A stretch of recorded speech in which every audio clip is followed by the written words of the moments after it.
So we're nearing the end of the Teenage Mutant Ninja Turtles event, and I think we should kind of give it a review. Hello everybody, I'm Roadblock, and this is a Raid Shadow Legends video. Gonna be a short one today. I wanted to kind of give a look at the Teenage Mutant Ninja Turtle event as a whole. As you guys may remember, it's been a while, it's been a long event. Beginning of the event, I was very excited about it. And now we're nearing the end, right? If we take a look at the calendar, you can see Raid X TMNT Wednesday the 12th, which is still a little bit a ways, but maybe perhaps not as far as we might think. And the Swordmaster's Path, which is going to be starting tomorrow, is really going to be the big finale. This is where we get Leonardo. So let's kind of break it down and talk about the events that we had going on. First things first, we'll talk about kind of Michelangelo. And actually, before we get into Michelangelo, we can talk about kind of the big issue, right? A lot of people were upset that the turtles were spread out all over everything, rather than all being in Lizardmen or all being in Shadowkin, you know, something that makes sense. They kind of spread them out all over.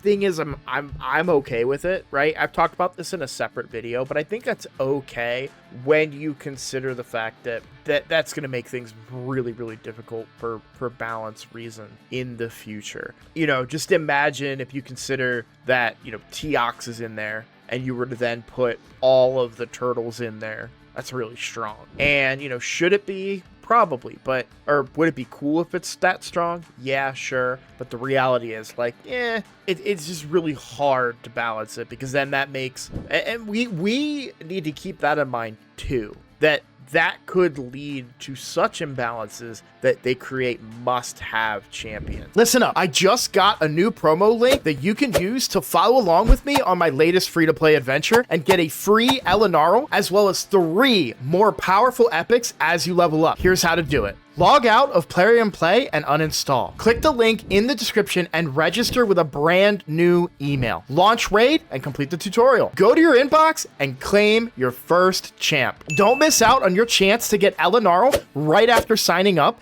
as well as Fayne, Uugo, and Tagoar as you progress through Raid. Click on my link right now and let's crush this together. And that's something that it's still a problem for Raid, right? Like, I would argue that Newt is a must-have champion in Raid Shadow Legends. And that's a whole other video that we can kind of go down in a future video.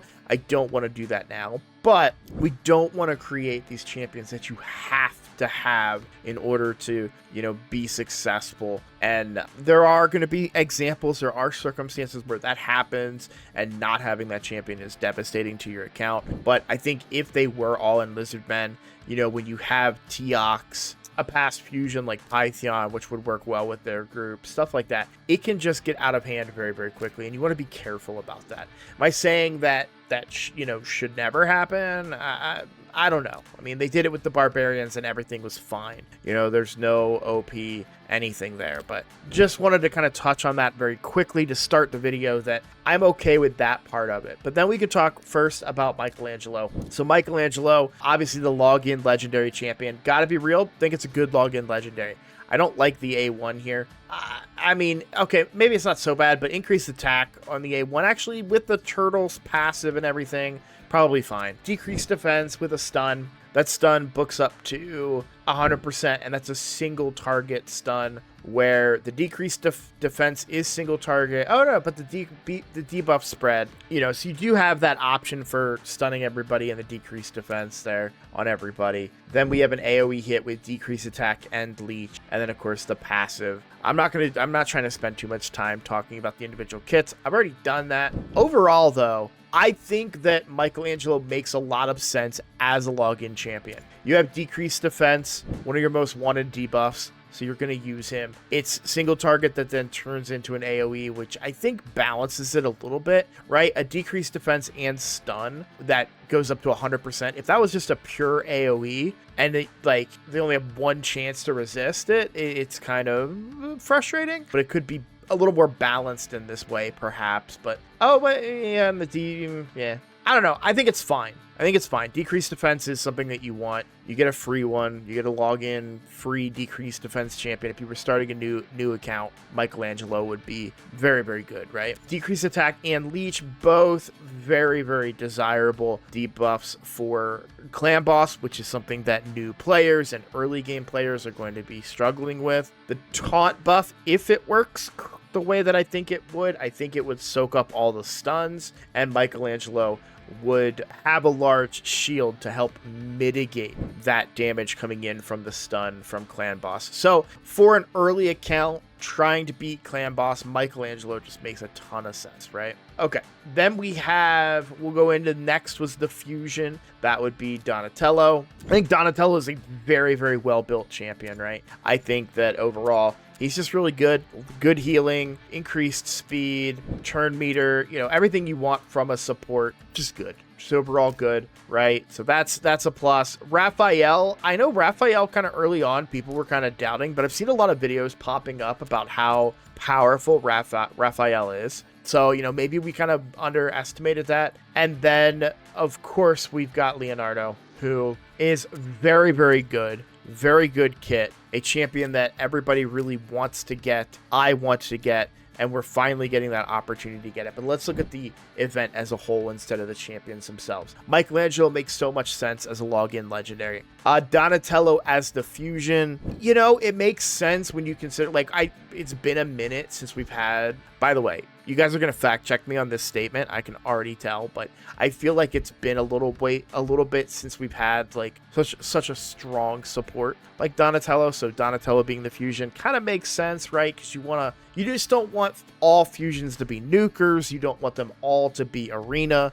Getting that balance is nice. So having somebody that is good kind of everywhere, and I think Donatello does that, where Raph is just another damage dealer, and Leonardo is a very, very good damage dealer, so that could have been the fusion, but that's not going to make Plarium as much money if they make him the fusion, because people would probably be willing to skip Donnie. If his kit, think about it this way, if Leonardo was the fusion and Donnie was a guaranteed legendary for what will most likely be a very expensive cost, people would probably skip Donnie, right? Because he doesn't impact a lot of current accounts. He's going to impact new players, he's going to impact mid-game, but he's not going to be impacting those developed 7-year, making up a number, we'll go with 5 because I know that's more accurate, 5, 6, 7-year account. So yeah, it kind of comes down to that. It just makes more sense for them to not necessarily give the OP nuker as the fusion and do it as a guarantee, which is unfortunate for us, but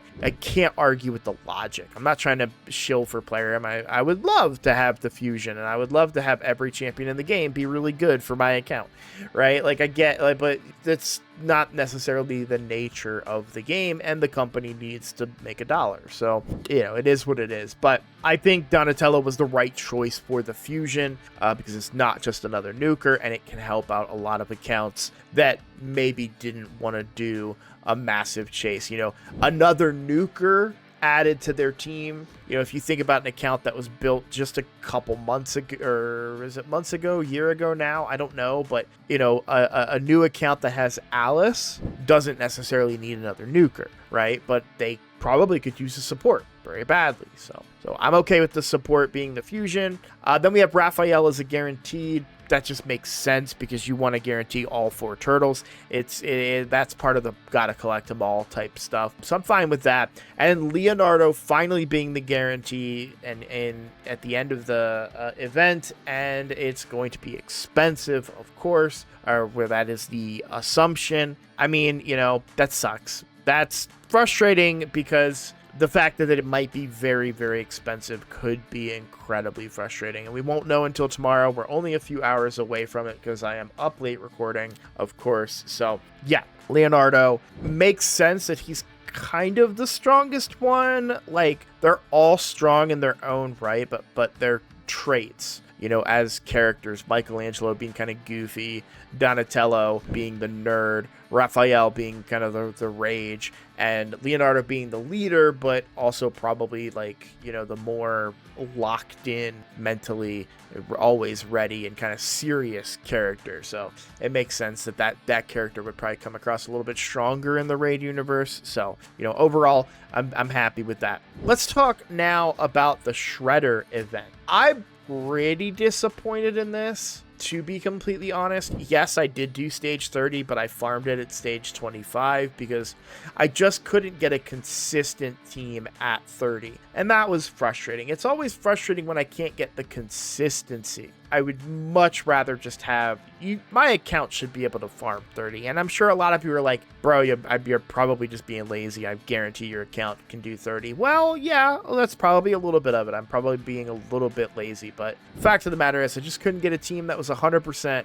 on stage 30. And it just made more sense to do stage 25. But why am I disappointed? It's kind of the same thing. I know that there's not going to be a lot of variance when it comes to the event dungeon, but it's like the same boss, 4 ads. The ads get super strong and become very annoying to deal with, as well as the whole fight being annoying to deal with. So yeah, I don't know what more they can really do to make it better. I don't think you need to nerf the fight, but I would really like to see a strategy, right? Like, if you think of Hydra, for Hydra, I have a strategy. I bring Heck, I bring Provoke, I bring block buffs, I bring HP burns in some cases, right? I bring enemy max HP, or I bring really high damage. All those things are very important that I have a strategy that can kind of overcome that. I felt like there was probably a video, there were probably many videos being like, this is the trick to beat Shredder,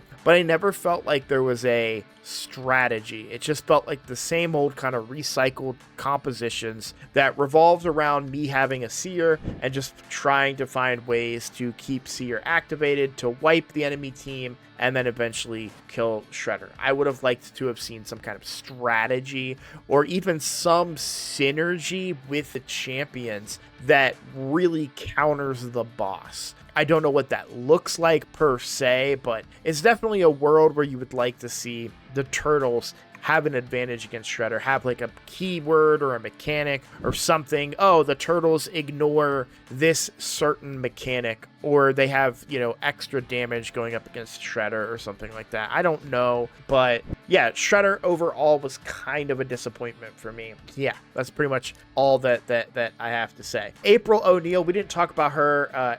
April was a disappointment, I think, as a character as well. I think April looks really good. If I can remember, there she is. I actually like this. A lot of people said, oh, this feels like Fortnite, and gave it a lot of flack, but I talked about this in depth. You're taking a modern look of a character and making it fit inside of a fantasy role-playing game, and I have to give props for that, right? So I've talked about that multiple times. We talked about like the potions on the belt, the dagger, like it all kind of made sense. I am okay with that. Unfortunately, she just isn't that good. Would I like to see her better? Yeah, probably, but to be honest, I probably would have preferred like Splinter to be involved in some way. I think that would have been better than April. And the opportunities to get April were not great. Obviously, there was no guaranteed event to get April, just a bunch of different opportunities to get her. Oh wait, no. She was sorry. I take that all back. I'm so sorry. I didn't go for her. I didn't go for April. I forgot she was a guarantee in the Titan path, but I skipped it because I didn't want her. Yes, April was guaranteed, but I think she was just a little bit too weak and niche to be worth it in a Titan event, which is, you know, you could debate, is it harder or easier than a traditional fusion? That's difficult to say, right? Because they're two different, they're operated two different ways. But at the end of the day, yeah, I think April was okay, but not good enough for me to go for. And especially with this looming Leonardo thing for so long, I just never was like, I'm just gonna save my stuff. So okay, overall, how do I feel about the Teenage Mutant Ninja Turtles event? I think the event overall was a good one. I think it brought something unique to Raid. I think it brought some fun to Raid. I would like to see more interaction. I don't like that they split up the event with fusions for different champions and stuff, right? Like, that's frustrating to me because it's like, yeah, this is Teenage Mutant Ninja Turtles, I'm so excited, and then it's like, oh, now we have this really good fusion, or this fusion, you know, that fusion, or we're doing this event special. It's like I kind of want all the events during that time to be related to the Teenage Mutant Ninja Turtles thing, instead of just being like, cool, we started Turtles, you got the login, you did the fusion, all right, we're gonna take a huge long break and bring in other events not at all related to this big massive event that we're doing. We're basically just not gonna have that get referenced until, oh, the final couple of weeks. So yeah, is what it is. I am starting to fall asleep at my desk, guys. I'm sure you can see my eyes are barely open because I'm incredibly tired. I don't usually stay up this late to record, but I had to today. So that's just how it goes. I'm going to end the video here, but overall, I think it was a great event. I had fun. I hope you guys had fun too.